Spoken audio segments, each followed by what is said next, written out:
Tasawuf adalah ilmu membersihkan hati. Dan seseorang tidak harus masuk dalam tarekoh,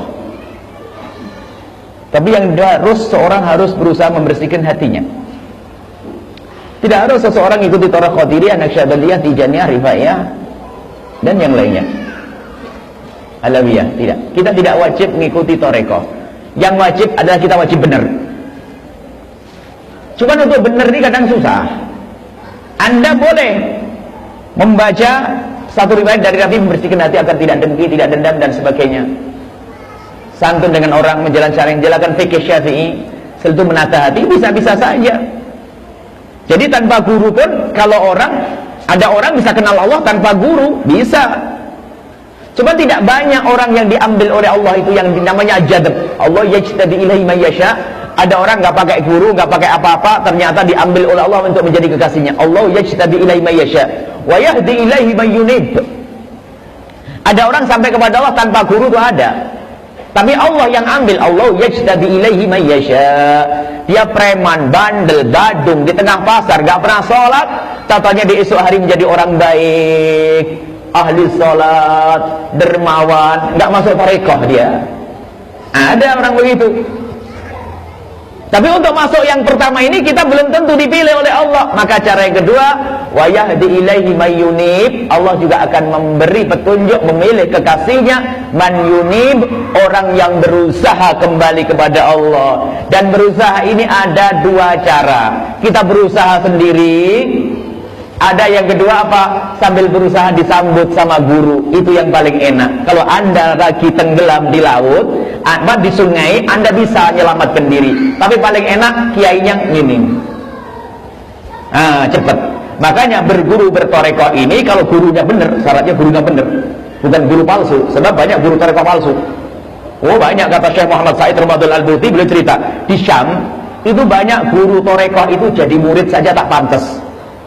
Guru jadi murid saja tak pantas, apalagi jadi guru torekoh. Ada guru torekoh pendusta, itu tidak ada hubungannya dengan tasawuf. Itu adalah hubungannya dengan dajjal.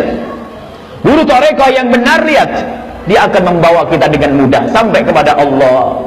Dia mengajari bagaimana membersihkan hati kita. Bahkan kadang kita melihat wajahnya saja sudah semakin takut kepada Allah. Kita perlu namanya seorang guru, namanya Syekhul Al-Mursyid, Syekhul Futuh, yang menjadikan sebab kebuka hati kita. Jadi maka berguru itu lebih mudah.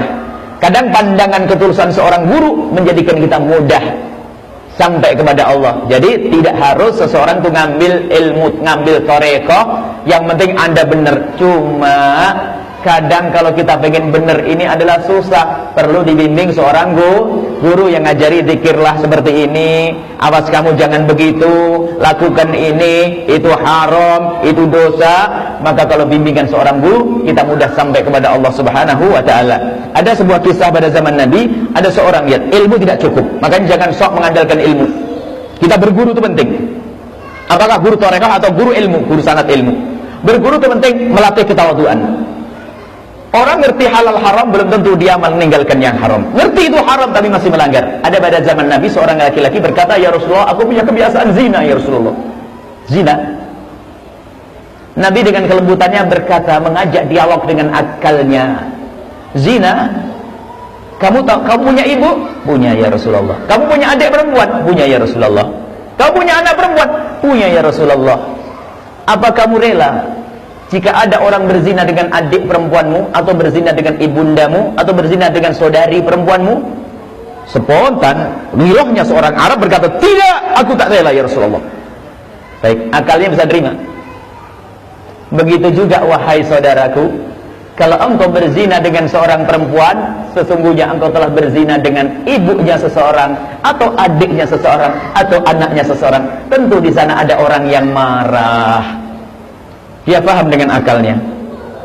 Tapi setelah itu ngomong, tapi saya susah tinggalkannya. Lihat, ilmu tidak cukup. Ilmumu tidak cukup untuk menjadikan dirimu benar. Tapi ketawaduan ini adalah diambil dari guru. Kalau sudah biasa tawaduk dengan guru, mudah tawaduk kepada Allah dan Rasulnya. Maka setelah itu di saat Nabi mendengar orang tersebut berkata, aku ngerti ya Rasulullah, tapi saya susah tinggalkan zina. Lihat, Akhirnya oleh Nabi dipegang dadanya. Setelah dipegang dadanya oleh Rasulullah, pandangan matanya bertemu dengan mata Rasulullah. Bersama dengan pandangannya bertemu dengan matanya Rasulullah, saat itu tiba-tiba bergetar. Dan tiba-tiba berderai air mata, lalu berkata, demi Allah ya Rasulullah, mulai saat ini aku tidak mau berzina lagi ya Rasulullah. Apa bedanya saat ini dan detik sebelumnya? Karena yang sebelumnya adalah belum sambung hati dengan gurunya. Setelah dipegang tangannya Rasulullah dan dipegang dadanya, matanya bertemu. Akhirnya mata hormat, mata cinta dengan Rasulullah, seketika mengatakan, mulai hari ini aku tidak mau berzina ya Rasulullah. Itulah yang dipahami oleh para ulama, bahwasanya berguru, guru itu penting, nolong itu cepat, ayo sini selamat jadi. Tapi tidak harus. Maka dari itu tetaplah Anda harus berguru, biarpun memang orang selamat tidak harus pakai guru torekoh. Tapi kalau memang Anda ketemu guru torekoh yang soleh, yang benar, Anda masuk.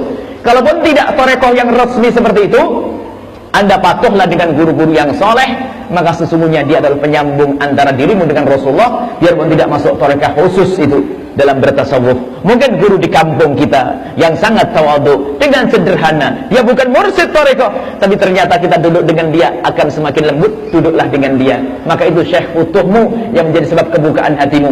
Seperti itu. Jadi harus bertorekoh, nggak harus bertorekoh. Apalagi kalau torekohnya salah, gurunya guru ngaco, tidak pernah terbukti belajar agama, gara-gara bapaknya meninggal dunia langsung dinobatkan jadi syekhut torekoh, al-jahil, al-bahlul. Musibah ini. Akhirnya membohongi orang banyak. Namanya quta'ut tariq, pembegal, tidak akan sampai kepada Allah nanti. Wallahu a'lam bishawab.